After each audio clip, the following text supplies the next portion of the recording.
Halo Santuy Family, jumpa lagi di segmen Q&A dan kali ini kita punya pertanyaan nih, yaitu Kak, apa benar minum kopi hitam bisa bikin kurus? Oke, kalau gitu langsung aja nutrisionis menjawab. Ngomong-ngomong, pernah nggak kalian dikejar sama anjing? Terus habis itu jantungnya jadi berdebar-debar, waspada, seger gitu ya. Nah, respon dikejar anjing ini tuh agak-agak mirip sama minum kopi hitam. Nah, menurut kalian, sebelum lanjut ceritanya, kita note dulu ya, kalau yang dibahas adalah kopi hitam murni, bukan kopi susu, kopi pakai creamer, kopi kekinian, atau kopi manis lainnya, karena kalorinya itu pasti udah meningkat. Minuman kopi ini kan berasal dari biji kopi yang dihaluskan. Salah satunya berasal dari biji buah coffee cherry. Nah, jadi biji kopi ini berasal dari buah juga ya, yang termasuk bahan alami yang sehat.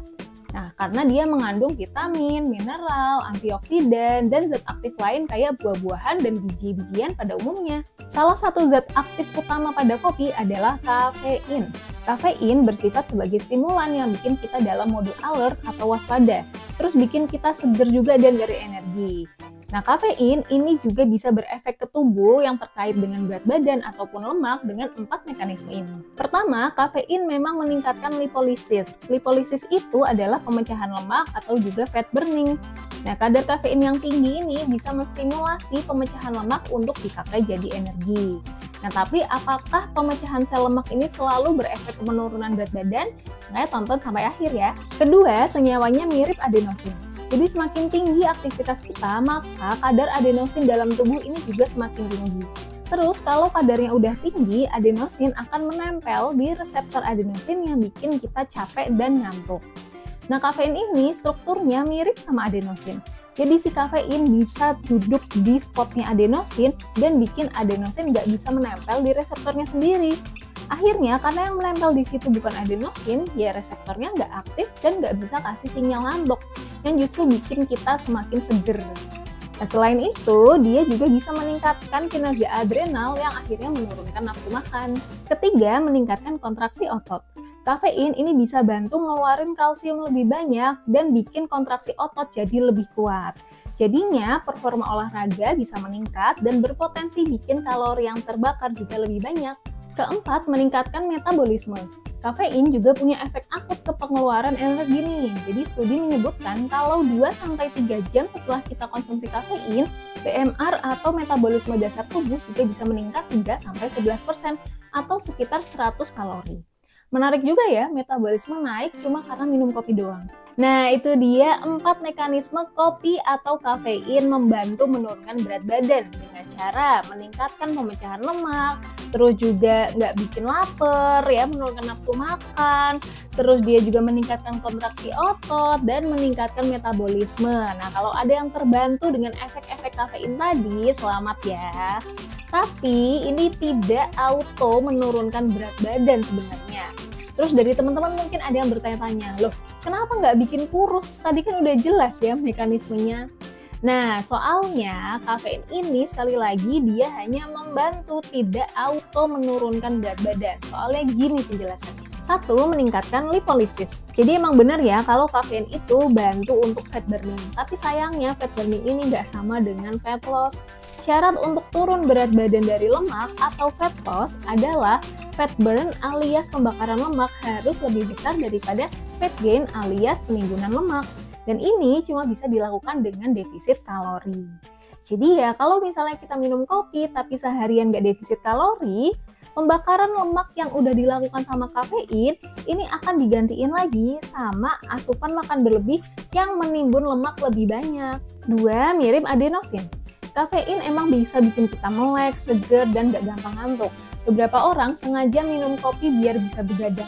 Tapi pertanyaannya, apakah semakin banyak jam bangun kita, jam makannya juga ikut bertambah? Contohnya nih, kalau Yono nggak minum kopi, Yono itu bangun jam 6 pagi dan jam 10 malam udah tidur.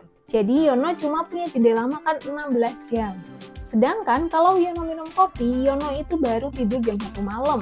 Yang artinya jendela makan Yono itu lebih panjang, sekitar 19 jam.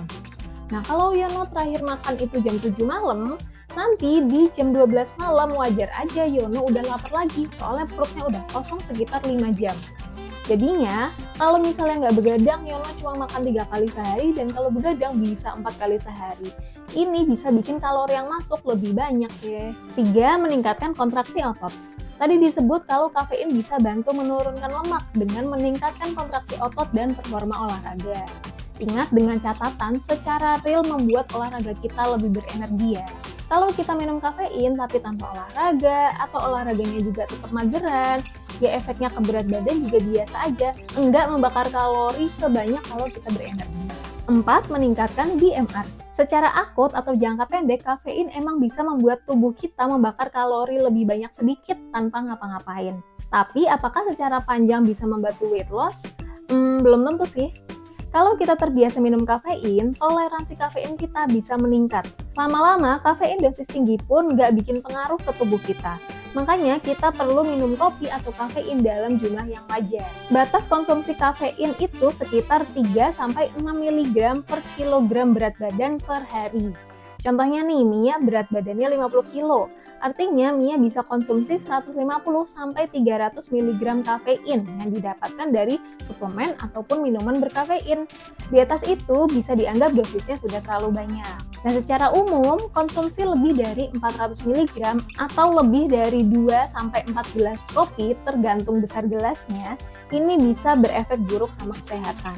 Contohnya bisa bikin badan sangat lelah, insomnia, cemas, ketergantungan, dan dalam tingkat parah juga bisa menyebabkan berbagai penyakit kayak hipertensi dan juga penyakit jantung. Jadi minum kopinya dikontrol ya, jangan kebanyakan. So, intinya apakah minum kopi hitam bisa bikin kurus? Jawabannya nggak bisa.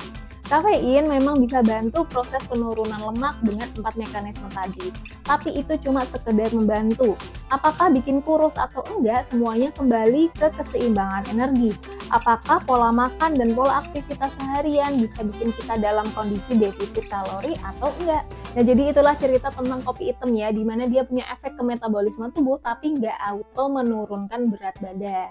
Kalau misalnya sehari kita minum 4 gelas kopi, tapi pola makan nggak diatur, aktivitas fisik juga masih mageran, ya kemungkinan kalori yang masuk dari makanan itu tetap lebih banyak daripada kalori keluar. Akhirnya berat badan pun juga nggak turun. Sedangkan kalau misalnya kita cuma minum 1 gelas kopi, atau bahkan nggak minum kopi sama sekali, tapi pola makan diatur, aktivitas juga diatur, ya itu akan berpotensi bikin defisit kalori dan akhirnya menurunkan berat badan. Tapi terlepas dari itu semua, kopi emang bikin hidup jadi lebih nikmat ya. Jadi selama dalam batas yang wajar, nggak berlebihan, enjoy your coffee!